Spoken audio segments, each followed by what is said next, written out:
Boa noite a todos, obrigado pela vossa presença. Como hoje temos um convidado estrangeiro, permitam-me que passe a comunicar em inglês. Good evening, thanks for your time and for being here. I would just like to make a brief introduction about Oficina da Liberdade. Oficina da Liberdade is a civic and cultural association, and its mission is to defend the principles of liberty, namely spontaneous order of society based on individual ethics and morals. As you probably know, but I would like to stress that in the past 2 years, our activities have included the organization of a cycle of thematic workshops and talks in Porto and Lisbon, the edition of a book with a collection of original articles authored by almost 30 contributors.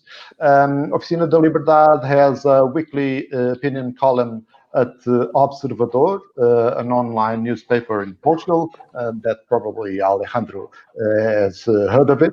And we have already finished the edition of a new book about the history of liberalism in Portugal, but due to the pandemic, we have not been able to make its public announcement or presentation, but we'll do so in the coming months.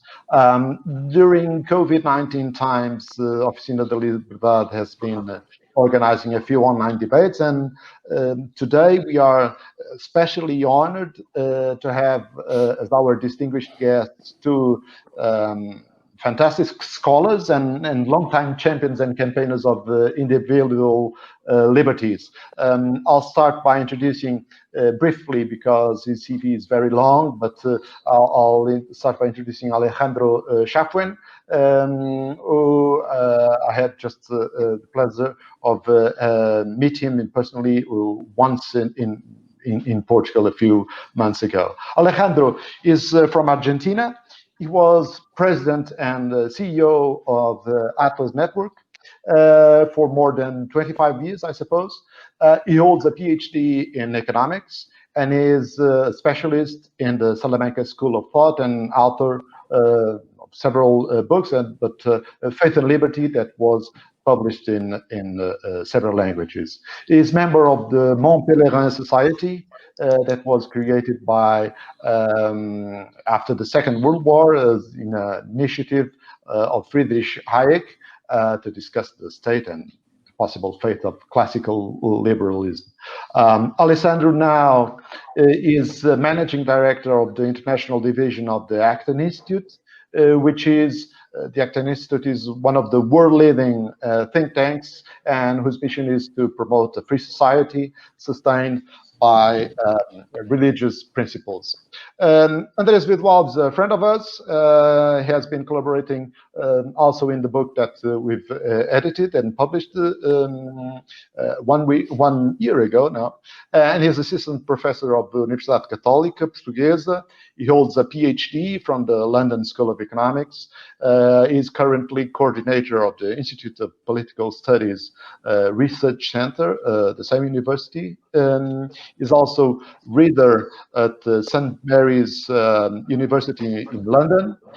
He is affiliate of the Benedict XVI Center of Study of Religion and Society at this British university as well. André, as Alejandro, is also a member of the exclusive Mont Pelerin Society. This said, on Oficina da Liberdade behalf, I would like to thank you both and conclude this introduction by giving the word to André, that will conduct this live session, and which will certainly address some topics of great relevance And I suppose, and I hope that it will be sufficiently controversial to stimulate and challenge the role of the Catholic Church and the Catholics in Portugal in a cultural environment that is increasingly dependent on state, and we have to deal more and more with the causes of progressivism. And thus, I suppose that we are in a crucial time to defend and promote the importance and the preservation of the individual freedom. André, now it's up to you. Thanks, and have a good discussion. Thank you, Telmo. Let me start by thanking Oficina da Liberdade. I think it's actually I did contribute to the book, but it's my first event that I'm very glad to work. I've been following Oficina's efforts for the past months and recent times, so I'm very glad to be here. And it's also a special privilege to be here with my longtime friend Alejandro Chaufen, and also it's been a long time example for me. So it's a real honor to do this with Alejandro. So the format for the session will be Alejandro will start by an introductory short lecture of about 25 minutes, and then we'll have about 30 to 40 minutes of discussion, where we'll also be able to take in questions that people can make through, I think, the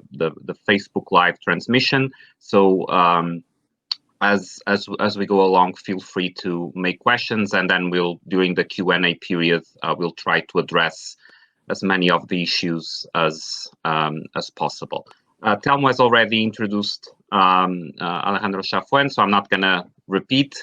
I'd just like to mention that Alejandro was also personally a key influence for me in several domains, both as an example in the defense of classical liberalism, and more particularly in the study of the late scholastics, a topic that I became interested over the course of the last about 15 years.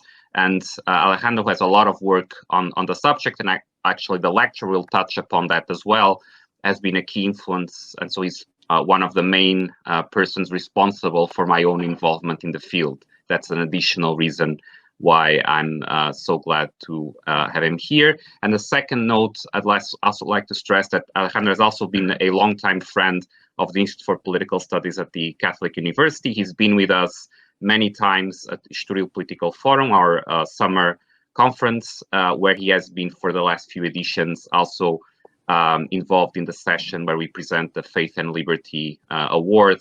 So I think the topic is also specially suited in this case. Without further ado, Alejandro, you have the floor, the online floor. Thank you so much, Andrea and Oficina da Liberdade. I had the pleasure to be with some of you earlier this year. I'm a big admirer. I like a lot about Portugal. I think only 2% of my DNA is Portuguese, but much more of that is in my heart. So thank you for allowing to make reflections on this topic that is not easy. I seldom speak about faith and Catholicism. I mostly speak about liberty. But for many decades, especially after my return to the church, these two worlds of faith and liberty and faith within the Catholic Christian tradition, that has been my world. On matters of faith and Catholicism, I think the best thing I can do is, rather than speaking, is practice what I believe. Through my family life, through my professional life, with my friends like Andrea and Catholic University of Portugal, and now with Oficina da Liberdade. Although I was raised as a Roman Catholic, I came from a family, especially from the father's side, that were very rebels. My grandfather from the Italian part was really from Istria, south of Venice. He did his PhD in Vienna, and religion was he looked down upon it. But my grandmother, also from that same area, she prayed the rosary very early. And so when we left the church, she was always praying for us. Same with my dad. My father came from the Anglican side, and my grandfather was like a Spencerian anarchist. So luckily, through the female side of my family, I was baptized. I also went to school, to a high school founded by Scottish Presbyterians in 1838. Part of my university was at the Catholic University, but also at the Presbyterian College, founded in the 1870s, and I'm on the board of this Presbyterian College in the United States. But I really was one of those enemies of the faith. Those of you in the free market movement know about Ayn Rand, the pseudonym of this great Russian writer. I was a complete fanatic of her works. I recruited some of the top Randians in Argentina. They're still leading in the objectivist movement. But that made me feel respect for people who without faith, still have a moral drive to defend the freedom of the individual. I think it was in the middle of my Catholic university where I started to change. And again, rational arguments were not enough. I studied the 5 ways of St. Thomas, but it was a mixture of things brought me to Catholicism. And I started to study seriously the church, social doctrine of the church, because at the time I was at the university, the Catholic Church, there was a movement called the Liberation Theology movement that was really intertwined with terrorism.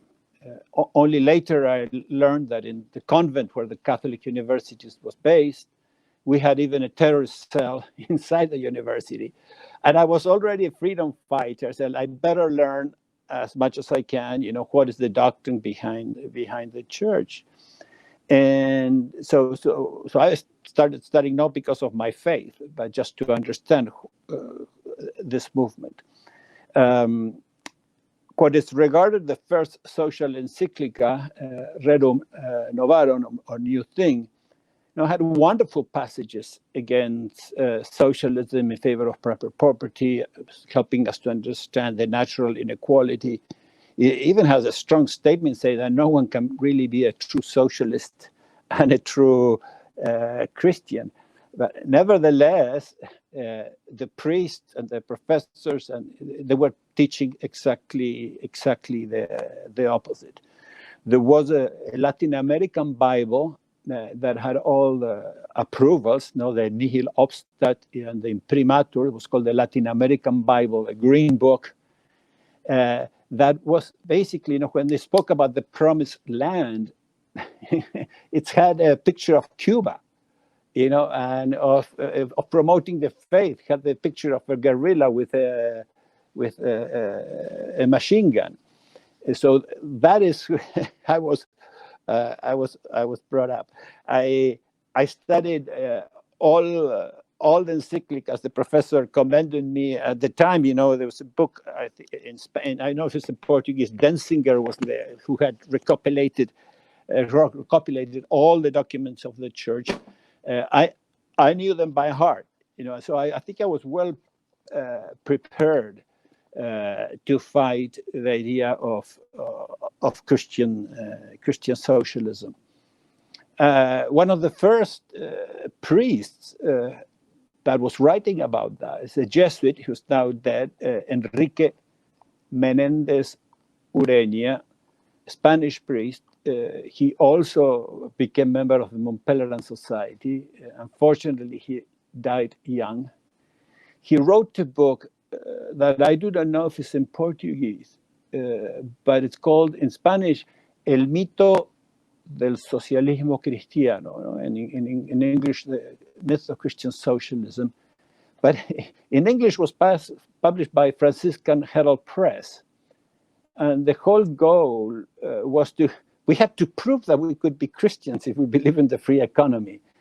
And Father Menendez Ureña, started giving them, okay, look, I assume your goodwill.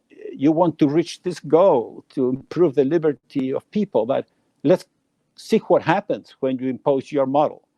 So in a very rational and respectful way, he showed the importance of the free economy for the life of the Christian, and putting in practice Christian principles.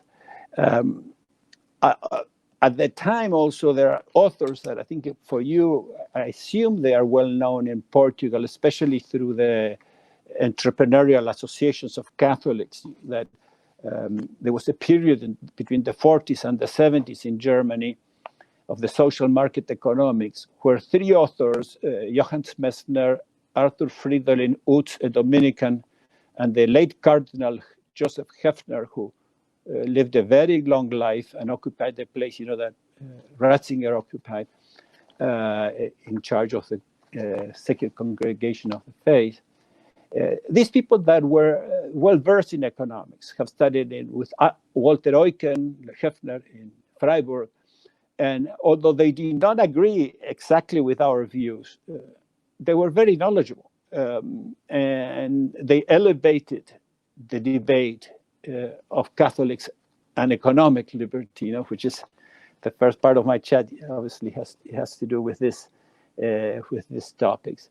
I think those are authors that have to be revisited, especially today, given the confusion that exists in top levels of my church in topics of economics. Faith not only is difficult to speak, because we all know our sins. How can I speak about faith, when I see my weaknesses? For us economists, again, I was lucky to have Milton Friedman as a mentor, not only the Austrian economist. So I like to look at reality, like St. Thomas did in the scholastics. And I like to try to measure. I know that the measurements are always insufficient. But when I speak about freedom, I have measures of political freedom, of economic freedom, of social freedom. But with faith, it's very tricky to speak. How do I measure? A saint who I admire and help my life used to say, that the crisis of these days are crisis of saints. But I go to India. Saint Teresa of Calcutta was there for many decades. The situation of the poor was not improving, and it's only when in India they started to move towards more respect for the human right of private property and trade, where the poor were lifted out of poverty. So many poor out of India. So I hope I'm not saying a blasphemy, but I think you have to be both, good in our spiritual life, in our faith, and also good economics, not to be blind to the science of economics. And I navigate between these two worlds, and Acton Institute navigates between these two worlds. And I try to reflect, tell people, look, there are two aspects of liberty, and although liberty is a whole, but like any other thing, it can be approached through different perspectives. Today I was listening to a sermon about the Holy Trinity, how the same truth, and you approach it through different angles. And the priest, great guy from Notre Dame now in Ireland, was saying, it's like light, the greatest scientists, say, is it a wave or a particle? And before they were sure there was something, they thought there was something. They really do not know. So they say, well, for some things, we are going to call it a particle, for some things, a wave. Liberty is the same. And for me, as I fell in love first with political and economic liberty.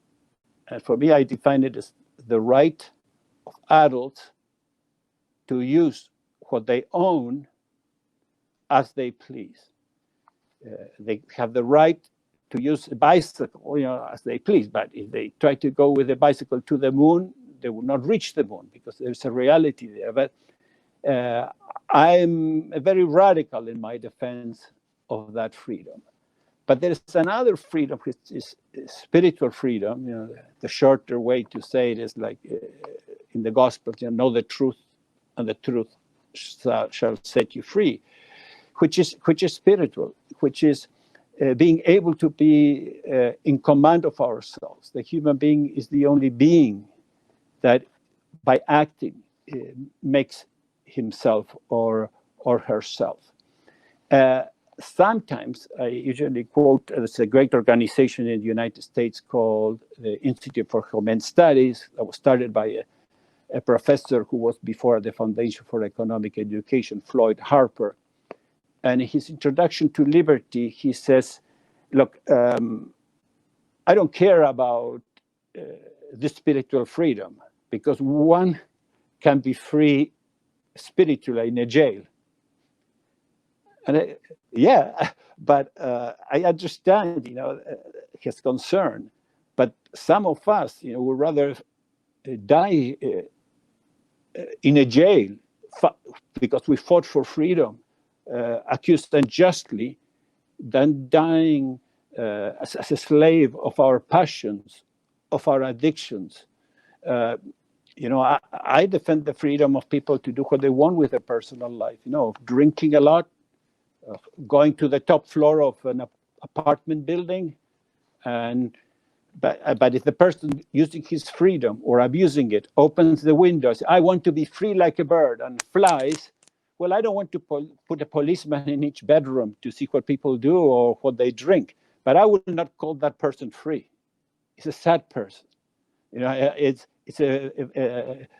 a violation in a way of the true concept of freedom. But for me, bringing those two concepts of freedom is essential for Catholics, and recognizing that these aspects are very important. Let me go a little.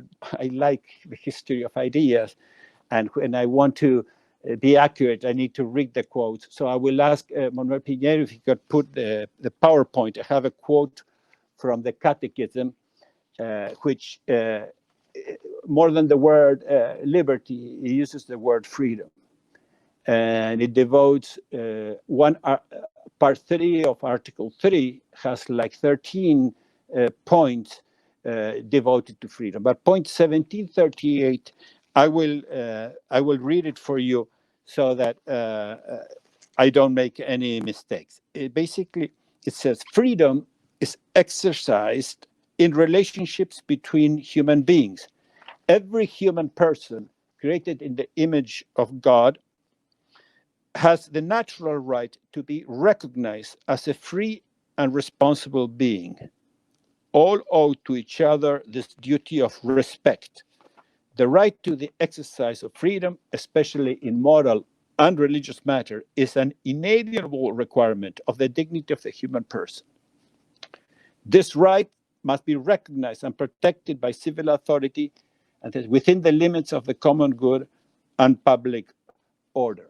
I put in yellow the limits of the common good and public order, because up to there, almost all, even libertarians, would agree, and some define libertarianism as respecting completely the personal choices of other people.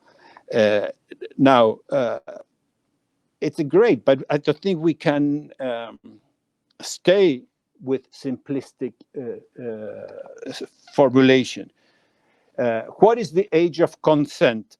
For example, for not only for trade, to sell one's property. At what age can someone have sexual freedoms? I like the freedom to travel. Should I be free to travel even if infected with coronavirus, with the strain of coronavirus? I could go on and on, about the difficulty of applying this principle. But again, the principle of freedom is essential for the dignity of the human person and for the church. The next point I want to show you is the favorite point in social doctrine of the church of those of us who loved the free economy, and was done by Pope John Paul II, now Saint John Paul the Great, in his encyclicas to celebrate 100 years of Rerum Novarum. And on point 42 there, he wants to ponder, should all the world, imagine this is 1991, a few years after the fall of the Berlin Wall, should all adopt capitalism? And so this is what he writes, what he answers. The answer is obviously complex. If by capitalism is meant an economic system which recognizes the fundamental and positive role of business, the market, private property, and the resulting responsibility for the means of production, as well as free human creativity in the economic sector, then the answer is certainly in the affirmative, even though it would perhaps be more appropriate to speak of a business economy, a market economy, or simply a free economy. But then he says, but if by capitalism is meant a system in which freedom in the economic sector is not circumscribed within a strong juridical framework, which places it at the service of human freedom in its totality, and which sees it at a particular aspect of that freedom, the core of which is ethical and religious, then the reply is certainly negative. I spoke about measurement, then you can put that down.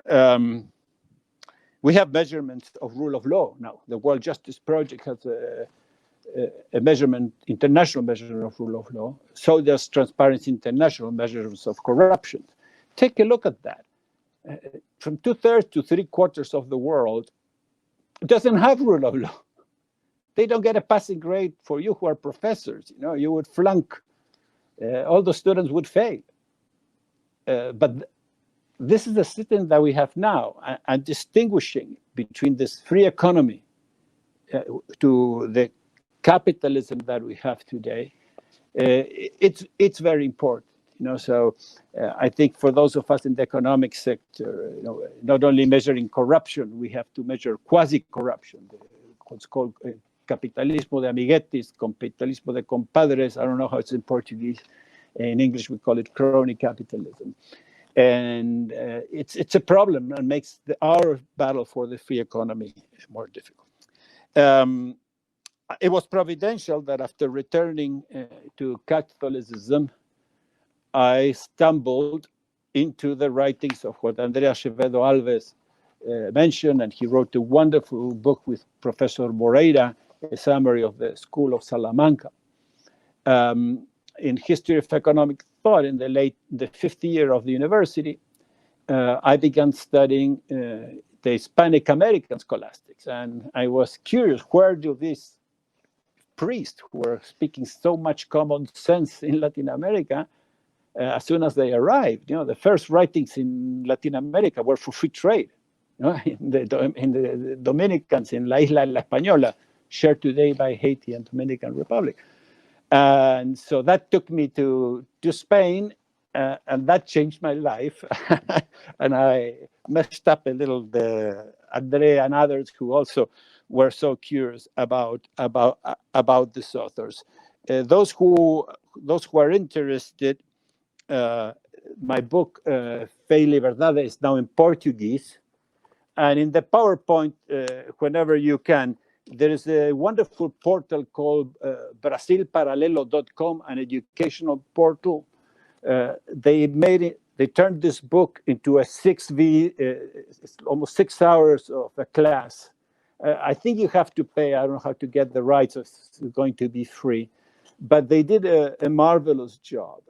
Those of you who want to study the history of Brazil and ideas, I recommend Brasil Paralelo as a key ally of your organization of Oficina da Liberdade.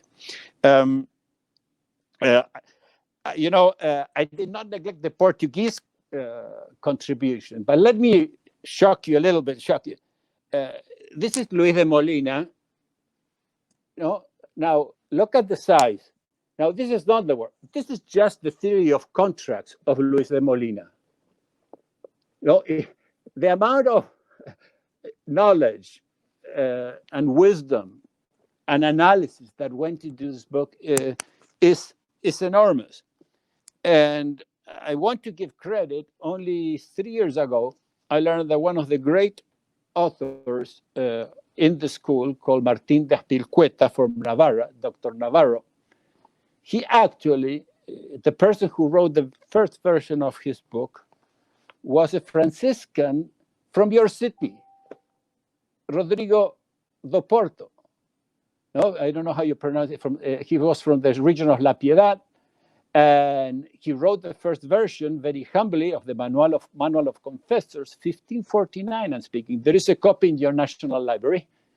And a Russian scholar whose first two names are the same as mine, Anton Alexandrovich Afanasayev, discovered this.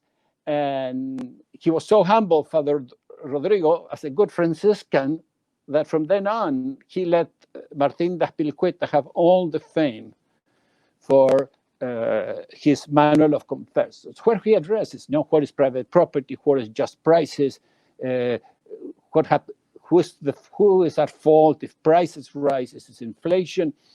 And it's an interesting story because it starts, when I mentioned Manual of Confessors, here's one of Saint Antonine of Florence, who studied in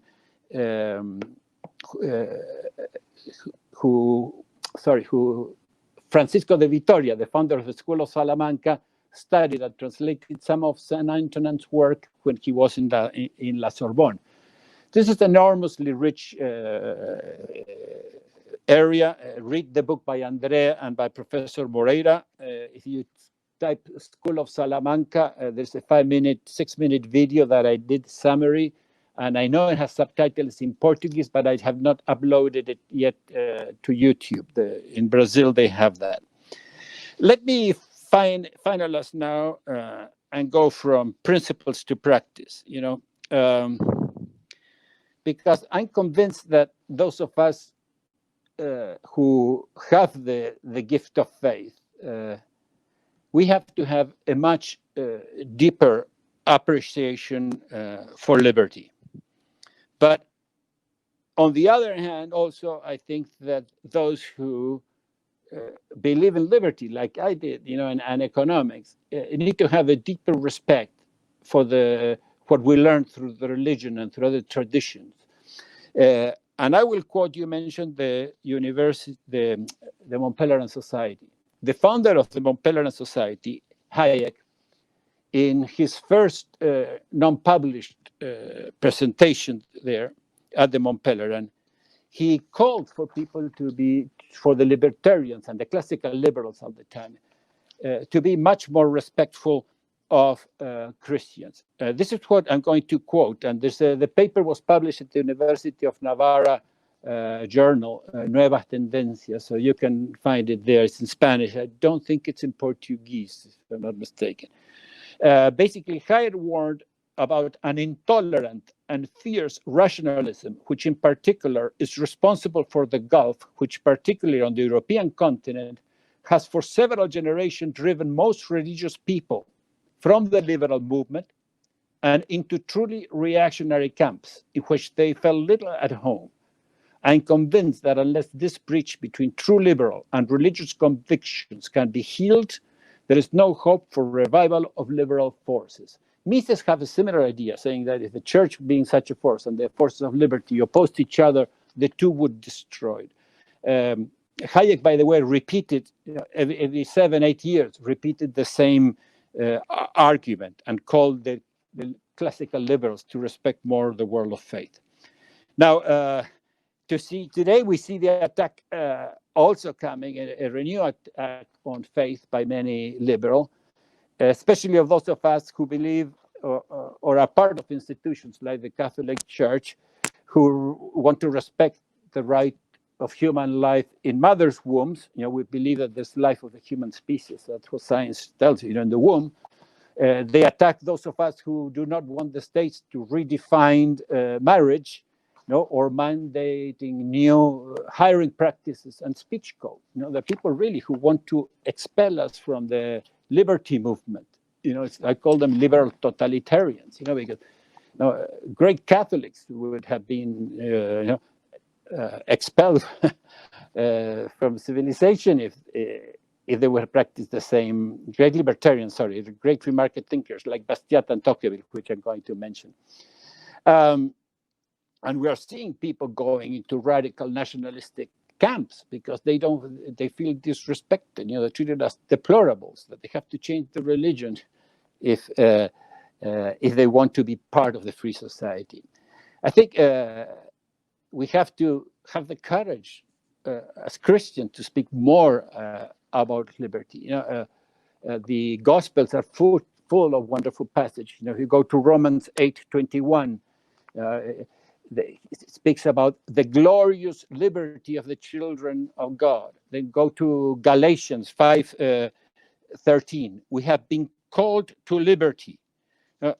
Creation itself, but for us, is a manifestation of divine liberty. God created this beautiful world and decided to give us our freedom. He took the risk of our freedom, God. So who are we to take it out? So for my recommendation, for both Catholics and liberal, let's make an effort to bring these two worlds together.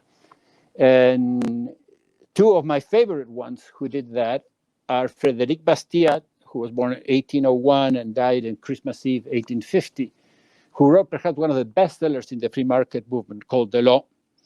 The book starts and ends with God, and it starts basically in the second paragraph of he writes, "We hold from God the gift that, as far as we are concerned, contains all others, life, physical, intellectual, and moral life.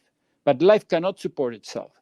He who has bestowed it has entrusted us with the care of supporting it, of developing and of perfecting it. To that end, he has provided us with a collection of wonderful faculties. He has plunged us into the midst of a variety of elements." He wrote beautiful spiritual words, about us economists. This is Bastiat. Economists are accused of not taking self-sacrifice into account and perhaps despising it. Please God, we will never fail to recognize the power and grandeur in self-sacrifice. Notice the difference with Ayn Rand. We hate, when I was a Randian, we did not like sacrifice. Nothing that is great and generous, says Bastiat, nothing that arouses fellow feeling and admiration in men can be accomplished except through selflessness. Man is not just an intelligent man, and he's not merely calculating being. He has a soul, and in this soul there is a germ of fellow feeling, which may be developed until it attains universal love, to the point of the most absolute sacrifice, at which point it produces the generous action that, when narrated, bring tears to our eyes. Imagine what economist speaks today. Imagine if you speak today as an economist. People have, the moment when I moved from Atlas to Acton, people said, "Oh, I'm not following Alex again now. He has turned into a mystic." Someone like, I came out as a Christian, so now I should not be heard. His Bastiat's optimism for freedom was based on this conviction, and I'm reading Bastiat again. God has implanted in mankind also all that is necessary to enable it to accomplish its destinies. There is a providential social physiology, as well as a providential human physiology. The social organs, Bastiat, are constituted so as to enable them to develop harmoniously in the grand air of liberty. He saw God's providence as the foundation of free trade, he says, which is revealed in the infinite variety of climate, seasons, the forces of nature, individual aptitude, assets that God has distributed so unequally among men, with the sole aim of uniting them through trade and through the bonds of universal fraternity. Juan de Mariana, the Jesuit who wrote this wonderful treatise on money in 1609 and great books on other topics, came with similar things. Again, this is a wonderful little book that Acton Institute produced called Providence and Liberty, where they recopilate even more statements of Bastiat and his respect for God and his devotion to Mary. A funny thing that today the Bastiat clubs are all over the world, and almost that they hide the Christian side of Bastiat. There's another author also admired by Hayek, Alexis de Tocqueville, who expressed almost the same frustration that I had. He wrote, he says, on one side, we have men who value morality, religion, and order, and among others, those who love liberty and the equality of men before the law.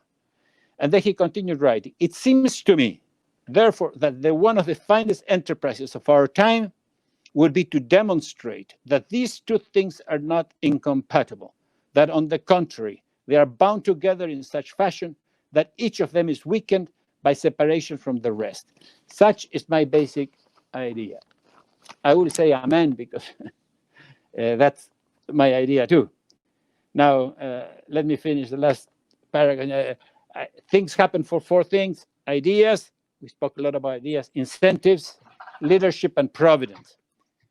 I think in order for Catholics to have a better appreciation of liberty, and faithful Catholics to have a better chance in today's world to do better in each area, we have to work in all this front, in ideas, in leadership, in providence. We know we can always pray. But I think we need more centers like Oficina da Liberdade, like the Research Center at Catholic U, like Acton University. Those of us at Acton, I would love to be able to create an international Acton that, like Atlas in the past, that I get support to help you develop, to connect you with other talents around the world so that the material that you produce is known all over. Finally, again, the area that we can only pray, and it's only a matter of faith, it's providence. And again, that one I stake what I said before. I'd rather practice, the faith, practice the commandment of loving our neighbor like we love ourselves, continue working hard. And I think good work, good research, I think is good prayer. And I think both liberty not only is consistent with Catholicism, I think that without liberty, Catholicism makes no sense. Thank you. Thank you very much, Alex, for the brilliant lecture. I think it was a great, thought-provoking lecture. I'm also quite sure. I mean, these days there are a lot of lives all over the internet. I'm also quite sure it was probably the first where Rodrigo do Porto and the latest developments about the School of Salamanca were discussed. So I think we're innovating also in terms of theme. And on that, I was thinking as you were mentioning it that for some people, including some of my colleagues at the Catholic University, it's sometimes a bit odd to explain, or a bit hard to explain, the enthusiasm with the late Iberian scholastics. But I think the example with Father Rodrigo do Porto and the recent discovery made by a Russian scholar shows also how flourishing the field is. So you have people. I just did a review a few months ago of a new German book by Brill, also with focusing on legal contributions by the late Iberian scholastics. So it's actually and it's a great thing for people interested that there's the topic is developing so much.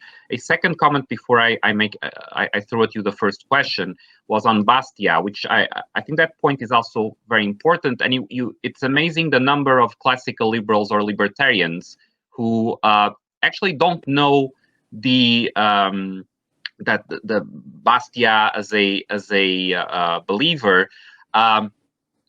I'd also like to mention there was just a few months ago a new edition, a new translation of Bastia's works. I wrote the introduction, one of the introductions for the book, and so I'd also like to recommend that. It's on the screen now. So Estado e Outros Ensaios by Bastia. It includes some of the all of it translated to Portuguese, includes some of the original introductions and also a new one that I wrote. And now for my first question, I'd like to develop a little bit. The very important point also relates with Bastia and what you mentioned about Hayek and one of his motivations for the Montpellier Society.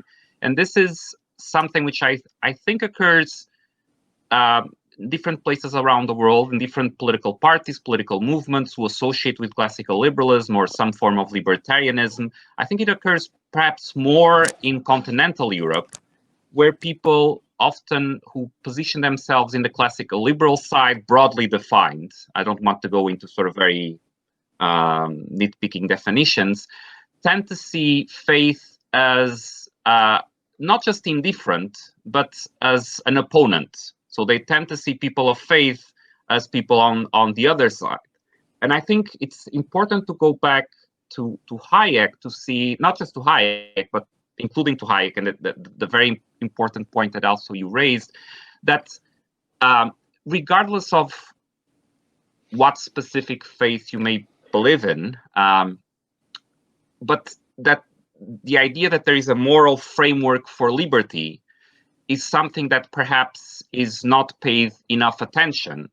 And I'd like you to comment, if possible, a bit more on the extent to which that may be harmful, that people is sort of in the broadly defined classical liberal movement, people involved in active politics or in the media or other domains of action, and how that may be problematic. Well, one goes beyond my field of expertise, but and it's just practical. You know, I look at surveys. Some of my friends study the Christian vote and Catholic vote, and there are certain issues like respect for family, respect for life, attendance to church, that correlate enormously with people who vote for the candidates that respect more a free economy. Some of my libertarian friends try to make common ground with the left in things that have to do with anything except economics. They side with the left, you know, national defense, immigration, drugs, life, marriage, and they hope that the left will then one day love free market. That has not happened, and the opposite. The language that they use, the topic that they choose to study, tend to annihilate the people of faith, the ones who practice, not just baptize, who then being left out.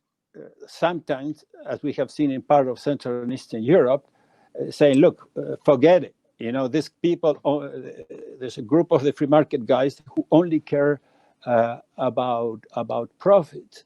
And right now in the United States, it might be provincial for you, but you see, when Acton was born, and one of the founding trustees of Acton, there was no attack on the side in Christians, by most Christians, on the topic of marriage or life in the womb. Remember, President Obama, before the second election that he had, he said, no, I believe marriage is between one man and a woman. You know, but suddenly all those people, you know, you try to be an outcast. And again, I think it's based in natural law. I don't believe only that family, by definition of marriage, and I think it evolved and there are proven traditional values. If you show me that works well, the other arrangements, so far it hasn't, you know. So as you know, I wrote a big paper with Leonard Liggio on the Christian and cultural tradition, religious and cultural traditions of private property. You know, private property was born out of an effort to protect the family, and the church played a very important role in that area. So again, my concern has to do, obviously, philosophically. I think it's totally unfair just to make us Christians outcasts and that we have no room in the classical liberal movement. And I think normal people see that and rebel, because not only Bastiat, my native country, Juan Bautista Alberdi, the founding father of the great Argentina, he was also Roman Catholic, and spoke wonderful things about the church and criticized the wrong things of the church, like the Tocqueville did. So again, I think it's like separating us human beings from its roots. People rebel, and the people who believe more in personalism and individualism, by dividing themselves, they make the field easy for collectivism. I don't know if I answered difficult. Yes, I think that's precisely to the point. We have a question from Tiago Bianchi, and the question is, how important was Lord Acton's contribution to defend liberty, and how would you characterize his political thought? Well, as you know, in his famous phrase, power tends to corrupt, and absolute power corrupts absolutely. But he recognized that liberty was the most important political value. But just because we choose something freely, it doesn't make it good. There are more things than profit. There are more things like liberty than the freedom to choose. And I gave the example of the person who exercises the freedom to consume alcohol or drugs and throws himself out of the window. So he was an independent mind. So he was a critic of the church. Some of you might know that Hayek, when he created the Montpellier Society, he wanted to call it the Acton Tocqueville Society. And some of the Chicago boy basically said, over my dead body, I will name a liberal organization after two dead Roman Catholics. So again, I think it was an independent person, and I think that he would be open to different types of arrangement, political arrangements, like the church was and the scholastics were, about what is the best political system to put in practice the ideas that we all like. I think also one important point, one that I also emphasize a lot at St. Mary's, we have an MA in Catholic social teaching, and we have people teaching with different political views, as I think would be suitable in that sort of program. And one thing that I and Philip Booth teach a public policy module on that MA together emphasize is that you shouldn't look at Catholic social teaching as something that would provide precise answers to every policy question. It defines boundaries, so there are some things which are outside of what could be reasonable answers for a Catholic, say communism, that you cannot certainly make compatible. But at the same time, there's a broad range of solutions in which reasonable, well-intentioned people might disagree. And hence, going back to the point you made, Alex, earlier, good Catholic social thought will necessarily involve sound economics, sound political science, sound sociology. Reasonable people can disagree, but they can't ignore the debate. So they can't say, because I have good intentions, I don't care what the consequences are, because these are my good intentions, and that's it. Yeah, and in some of the foundational documents of the Church, Second Vatican Council, Gaudium Spes, it condemns specifically those who don't respect the legitimate independence of economics and other social science. And I don't know if it would be a hornet's nest, but to be fair, and there's confusion in the Vatican, and some of my compatriots, I was born in Argentina, especially, Monsignor Sanchez Orondo, a year and a half ago, he heads the oldest scientific society in the world, and he's a bright guy, but he said in an interview in Argentina that the country where social doctrine of the church is best put into practice is China, with a concentration camp, with all the control of people. And again, I tell my economist friends who only look at living poverty. China was a great example. You know, more than half of the people who were lifted out of extreme poverty have been in China. You know, but I take the Catholic social doctrine of the Church seriously. I think that my duty as Catholics, when they make a contingent or an analysis of history, I think I have the right to doubt it. And I try to stay within the tradition that respects what is legitimate dogma of the Church in matters of faith and morals. So we have another question about gender ideology and also environmentalist agendas, and the extent, I think the question would be the extent to which these or variations of these, I mean, you could certainly argue that within the field there are different approaches to these, are something which endangers liberty. Completely agree. You know, with all respect, you can go to acton.org and they taped some of our comments when the encyclica Laudato Si by Pope Francis came out. You know, the Pope, when they speak about a topic where there is a scientific background behind, they have to respect what the science, and if they do not says, and if they do not know, keep their mouth shut. A good friend of mine, who was the head of the Augustinian order, is now a bishop in La Plata, Argentina, Alberto Borchatey. He used to head the Center for Bioethics at Catholic U, and it's brilliant. And he communicated a lot with Bergoglio, Cardinal Bergoglio before. But when they asked the Pope, "Are you going to speak about bioethics?" He said, "No, I better not, because I'm going to put my foot in my mouth. You know, I'm going to make a big blunder."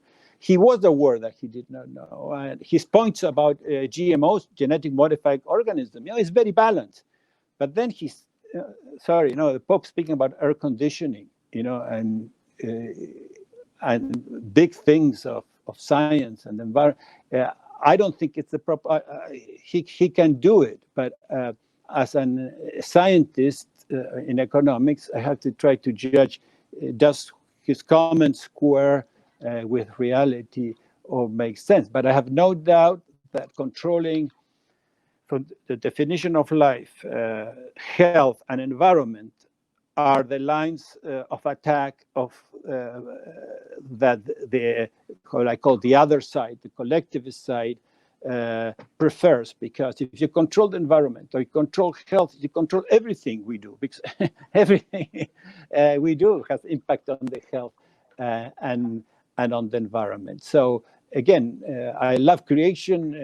I cultivate. If you would see what we do with our family, I was part of the Environmental Stewardship Commission of my state, of my province. I love the environment, but I know that the best way to protect it and respect it is through private property and good rule of law. In the Brazilian edition of the book, there is a whole chapter section on how the scholastics spoke about the environment. The human person was always at the center, you know. So, not climate or the animals. They are great, but they are to serve us. Telmo poses another question on quite a hot topic, and he asks what your opinion is about Pope Francis' thoughts and public political views. So I'll throw that at you. Let's see. As soon as he was elected, I wrote 2 or 3 articles, have been in interviews, and I try to give the benefit of the doubt. He was a man of few words when he was in Argentina. Being a Jesuit, you know, there's a great tradition of social justice that was started by Luigi Taparelli d'Azeglio, who wrote the best treatise on natural law, where social justice was the opposite of taking from the rich and giving to the poor. Social justice was creating, you know, the institutions and the rule of law where everyone can prosper and develop. Pope Francis doesn't like much economics. His father was an accountant, and he's on record saying how he disliked accounting because his father, certain times of the day, was never there. And so he has a brother, I don't know if he's still alive, who's a mid-sized entrepreneur, who from nothing started selling car parts, and his business became very successful. I don't know if I should say this. This was told by a very good priest, a very important priest of Argentina. And when quite cardinal, his brother came from the province and bought a flat, an apartment building in the best part of town. In Argentina, it's called Avenida del Libertador, it seems. And he says, I will never visit you there. And he never visited his brother because, but again, another thing that I tend to say always, people say, no, he only knew Argentine capitalism is all corrupt. I mention frequently that 3 of the capitalistic jewels, perhaps not for libertarians, but IBM, Siemens, and Skanska, were caught bribing tens of millions of dollars to get contracts in his town. And he saw all that. And again, you say, hey, that's not capitalism. But that's what I see today. So I think the closest we can get to the Pope in the language that he understands some economics is through the social market economics school, which presents a more humanistic approach.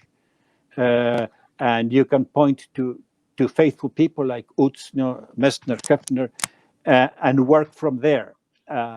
But again, hopefully the topic of economics, I think, belongs to you, André, and to me.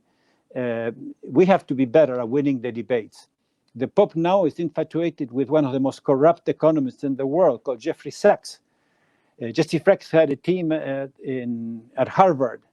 They got an no-bid contract by the OMB. This you can check online.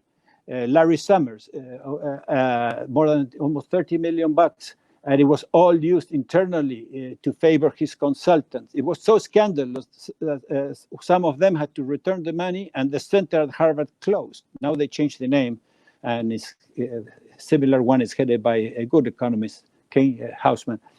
But Jeffrey Sachs, again, why the Pope? Who's advising the Pope on economics? I think he is not his top talent. Let me finish with that.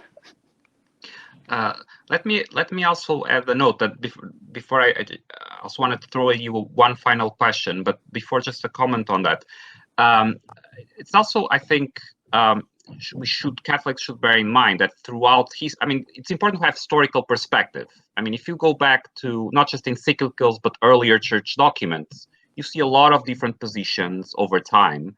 And even the idea of Catholic social thought is not that it is sort of something which is written point by point at a single point at every moment in time. It's something that evolves and is the result of a long tradition.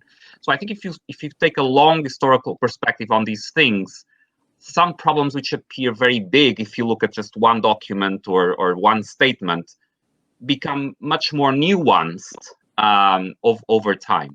My final question, as we're getting to the end of our agreed time, and I really cannot, I wouldn't feel good about myself if I didn't ask you to comment on this in the present context. So we've been living through this pandemic and this tremendous crisis associated with it, essentially throughout the world. I'd like to hear your views on how. First, the Catholic Church has acted in face of the pandemic of coronavirus, and also, secondly, about what your views on the likely effects of the present crisis on both religious freedom and economic freedom. Wow. Before that, people more knowledgeable than me, I want to invite your people. Acton Institute does the biggest conference in the world called Acton University. 1,000 people from like 80 countries used to come. And one of the impact of coronavirus and COVID, it was that the closing of fall travel.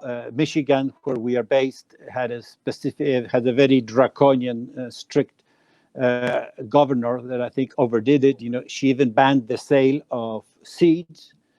It was crazy that something that is medical got so politicized. And I think a lot has to do with the power of communist China, a tremendous powerhouse in the part of the world that I know the most, Latin America. China today is the largest trading partner of Brazil, the largest trading partner of Chile, the largest trading partner of Peru, 3 countries very hit with coronavirus now. And so if after, again, some people have been very critical and outspoken about the weakness of part of the Vatican with the courageous Catholics in China. So from the geopolitical point of view, I think that's very dangerous. On reacting to the virus, I think each priest has reacted differently, each bishop. You know, this, at least in my country now, I'm a US citizen, there has been a variety, a few rebel or underground masses, but overall, they tried to behave as good citizens. Again, if some of you want to attend Acton, we have a lot of scholarships, especially for young people. You know, so take a look and write to us if you are interested. I honestly believe that religious freedom and economic freedom go hand in hand. I know the U.S. administration, at least in that area, they think exactly alike. Things. First time in my life, you know, there is a mass said at the White House. You know, every other week, there's an internal group where before doing anything, they tell, you know, Roman Catholic and leaders what they are going to do and what they're planning to do, and they pay attention to the views about life, about family, despite that the president is not part religious person. You know, he's like fascinated, like the topic. You know, how come these people are so loyal to me, especially the evangelical? I think, going to my principle now, this ideas, incentives, providence, and luck. I have to believe that the Holy Spirit will save the church, but I think, you know, that the big incentives are unfortunately, for crony capitalism to be almost king in the next decade. The rule of the expert, you know, will continue. There will be, people who react counterculturally at the time, like Chile did for a while. But it will not be easy for the forces of economic freedom. Again, let me do the optimistic thing. When I was 18 years old, it was much worse. I wanted to find books about free market and founding fathers. And in Argentina, the booksellers couldn't believe it. Say, hey, no, you have to look at with the dinosaurs, you know, with paleontology. We were about to be dead, all communists, you know. And so let's be optimistic. I think that with people like André, with Oficina da Liberdade, with people who, again, let's be respectful, tolerant, open-minded. Legion forces the people who have different views, you know, as long as they don't create harm and they impose their views on us. We have to have big tents to promote the free society. You know, the founding fathers of the United States thought very differently, you know, but most of them, you know, I think there is a consensus, and I think I will finish with this. All the authors that I mentioned, they all believe that human beings were not a bunch of chemicals. For Mises, production is a spiritual phenomenon. No, we believe that we have spirit, that we are free, that we are social, that we are created. But there is a paradigm that is pushed today, that we are just chemicals, we're just biological facts, and leads to the atomization of the human being. And I think collectivism wins in that. If you turn the battle of ideas of politics into a game of numbers, the many win. And we are much more than a number. Just look into your soul. If you're not a Christian, you know that you are much more than a bunch of chemicals, and that you have freedom and you have a soul. And thank you for your attention and being with us tonight. I think that's a great note to finish. Alejandro, thank you very much for the lecture and the conversation. I'd like to apologize for people who posed questions. We were able to put a few for Alejandro to answer, not all of them, but it's great that the talk generated so much interest. So thank you very much. And now I would like to pass on to José Bento da Silva, who will close the session. José? Thank you, André. Well, first and foremost, thank you, Alejandro and André, for supporting this initiative. We thought it would be interesting, to say the least, to share with our viewers and people that have been following Oficina and its initiatives that it's possible to speak about Catholicism and liberty and economics in a different way and openly. That for me, for myself as a Catholic, it's very important that we start having these debates. I hope this is the first of at least a couple more on the interplay between Catholicism and liberty. As a form of wrap up, because I'm not going to take more than 1 minute or two, you said something about the ambiguity of the Catholic social doctrine that allows us to move within a space in which you are Catholic, but in which many things are possible in terms of freedom, although obviously the frontiers within which we move in that ambiguous space are the frontiers established by dogma, which unfortunately I think have been forgotten lately, at least by some people. And I thank you for highlighting that. That was a very important point. I thank you, Alejandro and André, for the friendship shown to Oficina, for the constant support in this tiny little project that is emerging. We hope to stay here for long and to count on you for long. And we also thank our viewers. Some of them are faithful now to our live streams on Sunday. So we are trying to compete with football. I'm not sure that after the COVID, we will be able to keep the Sunday Oficina events, because then football is a powerful competitor and we are in favor of free market. We'll have to choose another day and time that the Lord gives us, but stay tuned to other things that we will be for sure organizing. And again, thank you so much, Alejandro and André, especially for your friendship and for supporting us. It was a true pleasure. I took lots of notes on your talk, Alejandro. It was very good for me. Thank you. Take care. I will send them to you. Thank you. Bye. Thank you.